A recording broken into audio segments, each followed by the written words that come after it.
सुब्हानल्लाहि व बिहम्दिही सुब्हानल्लाहिल अज़ीम बिस्मिल्लाहिर्रहमानिर्रहीम। अस्सलामु अलैकुम दोस्तों, आज मैं आप लोगों को माह सफ़र के आखिरी बुध गुजारने के आदाब बताऊंगी।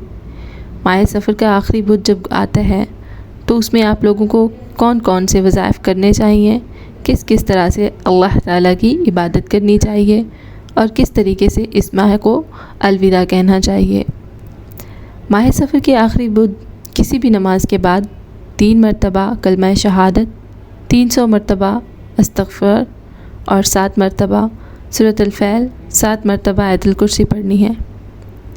ये तमाम चीज़ें पढ़ने के बाद आप अपने घर और अपने बच्चों के लिए सदका कर दें, जो चीज़ भी आप लोगों को मुयस्सर हो। इसके बाद माह सफ़र के आखिरी बुध को शाम को असर और मगरिब के दरमियान बच्चों में कोई ना कोई चीज़ तकसीम करें, अपने बच्चों का सदका करें और अपने बच्चों के लिए दुआ करें।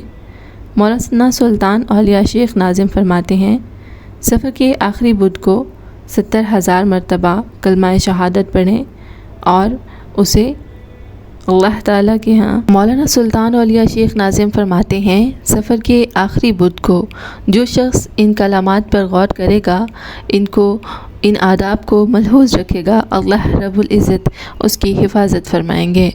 आमीन सुम्मा आमीन। इस तरह की मज़ीद इस्लामिक वीडियोज़ देखने के लिए जुड़े रहें हमारे साथ। Thanks for watching, stay tune.